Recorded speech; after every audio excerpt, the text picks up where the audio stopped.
नमस्कार, live India में आपका स्वागत है। मैं नरेंद्र सम्राट। वक्फ संशोधन विधेयक पर बीजेपी सांसद रवि किशन ने कहा कि विपक्ष का वोट जा रहा है, तो जो वोट बैंक की राजनीति कर रहे थे वो आजीवन के लिए खत्म होने जा रहा है। तो उन्होंने कहा कि उनका ये पीड़ा और दुख जायज है। प्रधानमंत्री नरेंद्र मोदी इस बिल द्वारा कई जन्मों तक मुस्लिम समुदाय को ईदी देने वाले। देखिए, विपक्ष के वोट जा रहा है, उनका हमेशा के लिए जो वोट की राजनीति कर रहे थे वो आजीवन के लिए खत्म होने जा रहा है। तो ये पीड़ा, ये आवाज, ये उनका चिल्लाना, ये दुख, ये इनका दर्द, उनका छाती पीटना जायज सी बात है। प्रधानमंत्री मोदी जी ईदी देने जा रहे हैं कई जन्मों तक के लिए मुस्लिम समुदाय को। अब बहन, बेटी, गरीब, शोषित, वंचित मुसलमान अपनी हक की, अपनी जमीन की, ये नहीं कि ईद मस्जिद की जगह, दरगाह की जगह जो डायरेक्ट चली जाती थी वक्फ के खाते में, अब खातों का हिसाब होगा गरीबों में, और ये मुस्लिम समुदाय के लाभ में। भाजपा के लिए, भाजपा सरकार के लिए कुछ बनने नहीं जा रहा, ये मुस्लिम समुदाय ही इसका लाभ पाएगा, गरीब, शोषित, वंचित। इसीलिए पीड़ा ये सारे ठेकेदार जो नेता हैं वोट बैंक के, उनको पीड़ा हो रही है। लेकिन ये ईदी है, जान लीजिए, आप मेरी बात याद रखिएगा ऑन रिकॉर्ड, ये गरीब मुस्लिमों के लिए हमेशा के लिए ईदी है। सब लोग, कई लाख करोड़ की जमीन अब मुस्लिम गरीबों के लिए, उनकी कॉलोनी बनेगी, उनके स्कूल बनेंगे, कॉलेजेस बनेंगे, उनके जीवन के लिए, उनकी भलाई के लिए होगा। झुग्गी झोपड़ियों में जो रहते हैं, कभी ये समुदाय ने सिर्फ वोट लिया, लेकिन उनके भविष्य के लिए, जीवन के लिए आज तक इस समुदाय के लिए किसी ने नहीं सोचा, सिर्फ मोदी जी सोच रहे हैं। वक्फ संशोधन विधेयक पर बीजेपी विधायक बाल मुकुंद आचार्य ने कहा कि प्रधानमंत्री नरेंद्र मोदी ने जब से अपना कार्यभार संभाला है और तब से उन्होंने देश हित में ही सभी फैसले लिए। प्रधानमंत्री नरेंद्र मोदी या केंद्र सरकार ने कभी ये विचार नहीं किया कि किसी फैसले से उन्हें या उनकी पार्टी को क्या लाभ होगा। जो फैसले देश के हित में हैं वही लिए गए। उन्होंने कहा कि 3 तलाक के समय भी विपक्ष ने कुछ इसी तरह का माहौल बनाया था। आज केंद्र सरकार की सभी योजनाओं का लाभ सभी लोगों को बिना किसी भेदभाव के मिल रहा है। इस वक्फ संशोधन विधेयक पर भी यदि विपक्ष के लोग जिस प्रकार का भ्रम फैला रहे हैं, भारत की जनता सब कुछ जानती है और समझती है। देश का माहौल खराब करने के लिए इस प्रकार की परिस्थितियां बनाई जा रही है। देखिए, पहले तो समझने की आवश्यकता है कि आदरणीय नरेंद्र मोदी जी ने, प्रधानमंत्री महोदय जब से 2014 से कार्य संभाले हैं, देश पहले, देश की जनता पहले और देश हित में सारे फैसले लिए हैं। उसमें न तो जात पात, न ऊंच नीच, न तुष्टीकरण, न भेदभाव। अब तक की सरकारों का इतिहास गवाह है। अब तक की सरकारों ने सिर्फ अपने स्वार्थ के लिए, वोट बैंक के लिए काम किया है। मोदी जी ने कभी भी ये विचार भी नहीं किया, केंद्र सरकार ने, एनडीए की सरकार ने, कि इससे हमें क्या लाभ है, क्या नुकसान होगा। जो देश के हित के लिए है वह काम के फैसले तुरंत प्रभाव से लिए गए। ये ऐतिहासिक फैसले मोदी जी के स्वागत योग्य हैं, सब लोग इस बात को मानते हैं। तभी आज अरबों लोगों की हृदय पर राज कर रहे हैं आदरणीय मोदी जी, जिनके नेतृत्व में ऐतिहासिक तीसरी बार सरकार बनी और वह सरकार के ऐतिहासिक फैसले जन कल्याणकारी हैं। उसी क्रम में 3 तलाक के लिए भी इस प्रकार के विपक्ष ने कई माहौल बनाए थे। 3 तलाक मुस्लिम माताओं बहनों को सही मायने में उनका अपना अधिकार था। जो उन पर अत्याचार था, जिस प्रकार से वह घुट रही थी, और आज भी रोज केस आ रहे हैं, आज भी केस आ रहे हैं कि अनगिनत 3 बेगम 4 बेगम बिना डिवोर्स दिए उनको बिचारियों को छोड़ देना, फिर वह दर दर की ठोकरें खाना और उनके साथ जिस प्रकार के अपराध, अत्याचार होना। आज वह सारी मुस्लिम माताएं बहनें मोदी जी को आशीर्वाद दे रही है कि उन्होंने उनके हित के लिए सोचा। इसी क्रम में जन कल्याणकारी योजनाएं जितनी भी केंद्र सरकार की है, राज्य सरकारों की जहां जहां भाजपा है वहां है, उन सबकी योजनाओं का लाभ बिना किसी भेदभाव के सबको मिल रहा है। भले वो आयुष्मान का हो, भले प्रधानमंत्री आवास योजना का हो, भले वे अन्य राशन से संबंधित हो, सारी योजनाओं का लाभ सभी को बराबर अधिकारवश मिल रहा है, उनका जो अधिकार बनता है बिना भेदभाव के। तो इस पर भी अगर वो विपक्ष के लोग, अखिलेश यादव जी, कांग्रेस वाले, जो भी गिनती के जो परिवारवाद की पार्टियों वाले बचे हैं, ये लोग जिस प्रकार की मिथ्या फैला रहे हैं, ये भारत की जनता, देवतुल्य जनता, ये सब जानती और समझती है कि आप लोग सिर्फ देश का माहौल खराब करने के लिए लगातार इस प्रकार की स्थितियां उत्पन्न करते हैं। लेकिन 370 के समय भी आपने इस प्रकार का माहौल बनाया था, अनगिनत ऐतिहासिक फैसले आए तो भी आपने माहौल बनाया, लेकिन देश की जनता ने उस बात को स्वीकार किया, मोदी जी के फैसले पर विश्वास किया और मोदी जी को सहयोग दिया। वक्फ संशोधन विधेयक पर बीजेपी के राष्ट्रीय महासचिव तरुण चुग ने कहा कि अब देश समझ चुका है कि यह वही लोग हैं जिन्होंने दशकों तक तुष्टीकरण की राजनीति से वक्फ बोर्ड को वोट बैंक बनाकर रखा, मुस्लिम बहनों को ट्रिपल तलाक के बंधनों में बांधकर रखा। उन्होंने कहा कि आज विपक्ष गरीब मुस्लिम महिलाओं, विधवा बहनों और बच्चों के पक्ष में खड़े रहने के बजाय भू माफियाओं के साथ खड़ा है। किरण रिजिजू ने भी ये बोला कि डिस्कशन के लिए अगर आप अब देश समझ चुका है कि ये वही लोग हैं जिन्होंने दशकों तक तुष्टीकरण की राजनीति से वक्फ बोर्ड को वोट बैंक बना के रखा, कब्जा बैंक बना के रखा। ये वही लोग हैं जिन्होंने मुस्लिम बहनों को ट्रिपल तलाक के बंधन से बांध कर रखा था। अब परिस्थिति बदल गई है, अब देश आगे बढ़ रहा है, सबका साथ सबका विकास के मूल मंत्र से सम्मान न्याय की ओर बढ़ रहा है। विपक्ष गरीब मुस्लिम विधवा बहनों, बेसहारा अनाथ बच्चों के साथ खड़ा होने की बजाय भू माफिया और भू लुटेरा गैंग के साथ खड़ा है, जो कि दुर्भाग्यपूर्ण है। आज विपक्ष की भूमिका ये सिद्ध करेगी कि उनका साथ भू माफिया के साथ है, उनका हाथ भू माफिया और भू लुटेरों के गैंग के साथ है और गरीब मुस्लिम विधवा बहनों और बेसहारा अनाथ बच्चों के विरुद्ध खड़ा है। जी चलिए आगे बढ़ेंगे। हरियाणा में बिजली दरों में बढ़ोतरी पर कांग्रेस सांसद रणदीप सुरजेवाला ने कहा कि हरियाणा सरकार द्वारा राज्य में लागू की गई बिजली दरों में बढ़ोतरी दिखाती है कि कैसे यह नायब सिंह सैनी सरकार लोगों की जेब से पैसा लूटना चाहती है। सब पर बिजली की बड़ी दरें लगा दी गई। साथियों, हरियाणा की भाजपा सरकार ने जो एक कमर तोड़ बिजली बढ़ोतरी की है, वो दर्शाती है कि कैसे नायब सैनी सरकार जनता की जेब से पैसा गायब करना चाहती है। पहले 16 जनवरी 2025 को 47 पैसा प्रति यूनिट फ्यूल सरचार्ज लगाया और अब हरियाणवियों की जेब पर जिस प्रकार से 1 अप्रैल 2024 से अनाप शनाप बिजली बढ़ोतरी की गई है, ऐसा लगता है कि भाजपा उनको वोट देने की एवज में हरियाणवियों से बदला ले रही है। मैं बहुत संक्षिप्त में आपको इस वसूली रैकेट का परिणाम दिखाता हूं। सिर्फ एक पंखा और 2 लाइटें जिसके घर में हैं, उसकी क्या हालात होगी पहले, यानी जिसका लोड 0 किलोवाट से 2 किलोवाट तक है, 0 से 50 यूनिट, 50 से 100 यूनिट तक 20 पैसा प्रति यूनिट की बिजली वृद्धि हुई है। अब आ जाइए, ऐसा कोई घर हरियाणा के और बहुत सारे हजारों लाखों हैं जहां 2 एयर कंडीशन, 2, 3, 4 लाइटें और 2, 3 पंखे, उनकी व्यथा, उनकी पीड़ा क्या है। 0 यूनिट से 150 यूनिट तक 20 पैसा प्रति यूनिट की बिजली दरें बढ़ाई गई। 301 यूनिट से, बीच वाली दरें नहीं बढ़ाई, 301 यूनिट से 500 यूनिट तक 15 पैसा प्रति यूनिट बिजली की दरें बढ़ाई और एक नया चार्ज लगा दिया फिक्स चार्ज के नाम पर 50 पैसा प्रति किलोवाट। यानी अगर 5 किलोवाट तक का आपका लोड है तो 250 रुपया फिक्स चार्ज है और 20 पैसा प्रति यूनिट बिजली की बढ़ी हुई दरें हैं।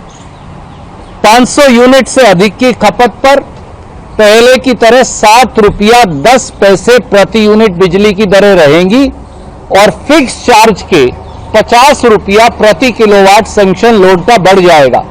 यानी अगर 5 किलोवाट तक लोड है तो 250 रुपया प्रति महीना और बढ़ जाएगा। अब आ जाइए कोई ऐसा मध्यम वर्ग का घर जिसमें 3 एयर कंडीशन है, 3-4 लाइटें, 3 पंखे और जहां सैंक्शन लोड जो है वो 5 किलोवाट से अधिक है, तो वहां और कमाल किया गया। वहां सीधा 0 यूनिट से 500 यूनिट तक, अगर 50 यूनिट खपत करो, 100 करो, 200 करो, 300 करो, 400 करो, 500 करो, 5 यूनिट करो, सीधा रेट कर दिया 6.5 रुपया प्रति यूनिट का बिजली बिल आएगा और 75 रुपया प्रति किलोवाट का फिक्स चार्ज भी आएगा हर महीने। यानी अगर 5 किलोवाट मेरा लोड सैंक्शन है तो 6.5 रुपया प्रति यूनिट बिजली का दर और उसके साथ साथ 450 रुपया प्रति महीना फिक्स चार्ज लगेगा ही लगेगा। 501 यूनिट से 1000 यूनिट अगर कोई कंज्यूम करेगा तो उसका रेट कर दिया 7 रुपया 15 पैसे प्रति यूनिट और 75 रुपया किलोवाट का लोड लगेगा ही। यानी अगर 6 किलोवाट भी है तो 450 रुपया लग जाएंगे हर महीने, वो तो लगेंगे ही। 1000 यूनिट से अगर ज्यादा है तो फिर रेट होगा 7.5 रुपया प्रति यूनिट और 75 रुपया का चार्ज लगेगा ही। तो अगर किसी ने समझ लीजिए 10 किलोवाट सैंक्शन लोड है तो उसे 750 रुपया महीना लगेंगे ही, चाहे वो 0 यूनिट बिजली भी खपत करे। लोकसभा में कांग्रेस के नेता गौरव गोगोई ने वक्फ संशोधन विधेयक पर चर्चा के दौरान कहा कि सरकार अल्पसंख्यकों के प्रति सहानुभूति दिखा रही है, लेकिन उनकी डबल इंजन सरकार ने लोगों को सड़कों पर ईद की नमाज अदा करने की अनुमति नहीं दी। सबसे पहले उन्हें यह स्पष्ट करना चाहिए कि लोकसभा में उनके कितने अल्पसंख्यक सांसद हैं। क्या संदेश देना चाहते हैं? किस कौम को आप भ्रमित करना चाहते हैं? बार बार उस कौम को जिसने भारत की स्वतंत्रता की लड़ाई लड़ी है, उस कौम को जिसने 1857 में उन्होंने मंगल पांडे के साथ उन्होंने अपनी शहादत दी, आप उस कौम पर आप दाग लगाना चाहते हैं जिसमें लगभग 2 लाख उलेमा शहीद हुए, आप उस कौम पर दाग लगाना चाहते हैं जिन्होंने भारत छोड़ो आंदोलन में हमारा साथ दिया, आप उस कौम पर आप दाग लगाना चाहते हैं जिन्होंने 6 अप्रैल 1930 में दांडी मार्च का सपोर्ट किया, आप उस कौम पर आप दाग लगाना चाहते हैं जिन्होंने 1926 में ब्रिटिश के डिवाइड एंड रूल को खंडन किया, आप उस कौम पर आप दाग लगाना चाहते हैं जिन्होंने मौलाना हुसैन अहमद मदानी ने 1924 में कंप्लीट इंडिपेंडेंस की मांग की।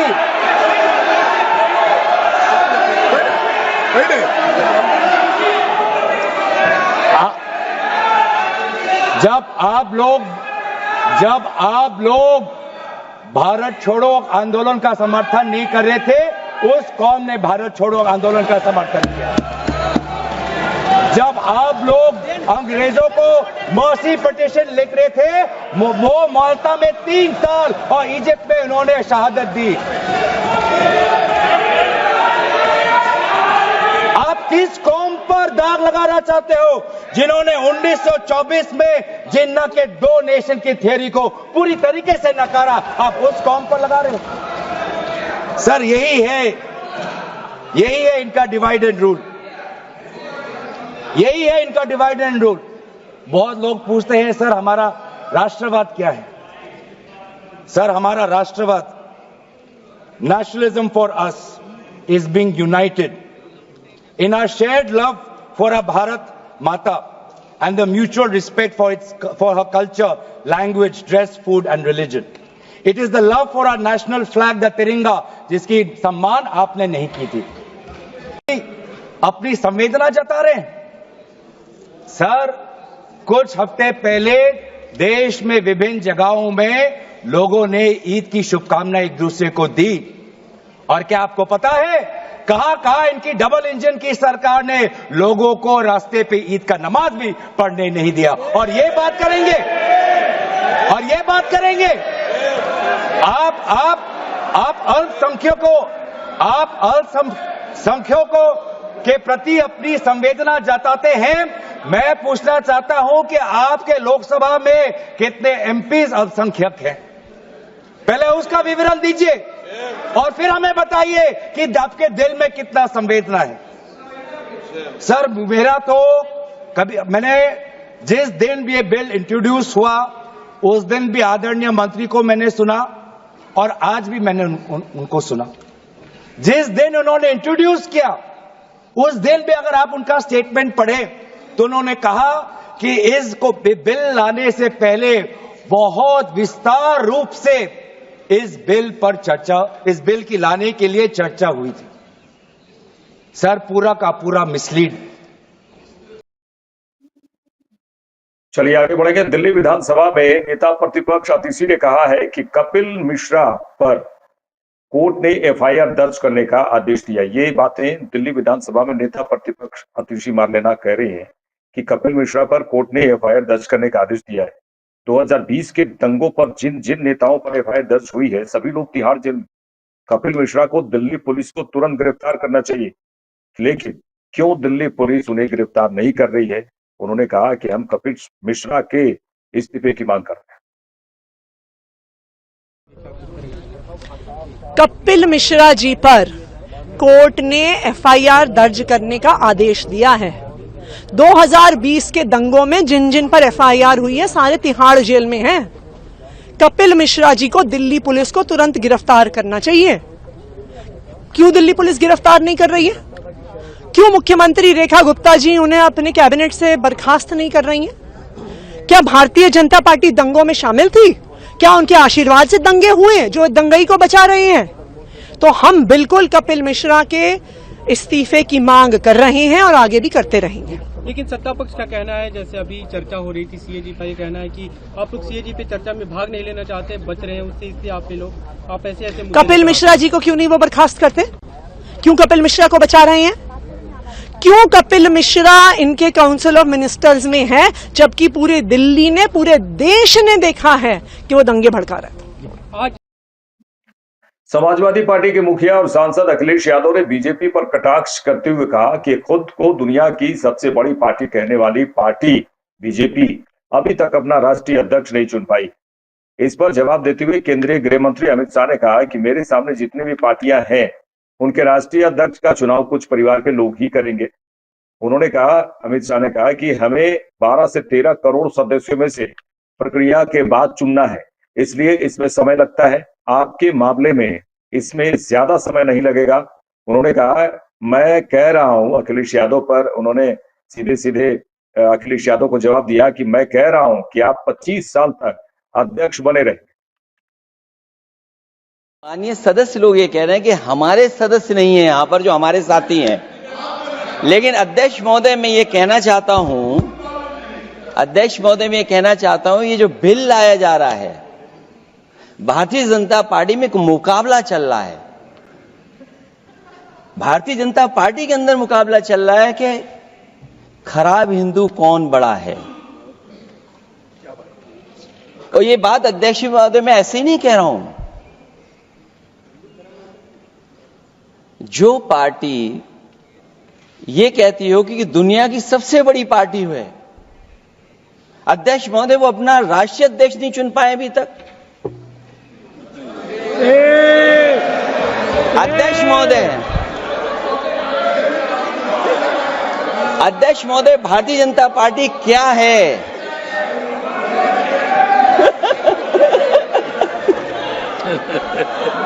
जी मैं अखिलेश जी ने बहुत हंसते हंसते कहा है, इसको हंसते हंसते जवाब देना। ये सामने जितनी पार्टियां हैं उनका राष्ट्रीय अध्यक्ष उन 5 लोगों को ही चुनना है परिवार के। हमें माननीय अध्यक्ष जी करोड़ों सदस्यों में से 12-13 करोड़ सदस्य प्रक्रिया कर कर चुनना है तो देर लगती है। आपके यहां जरा भी देर नहीं लगेगी। मैं कह देता हूं अभी 25 साल तक आप अध्यक्ष हो जाओ, नहीं बदल सकता। अध्यक्ष महोदय, क्योंकि जो बात निकल के आई है वो मैं फिर आगे बढ़ा दूं।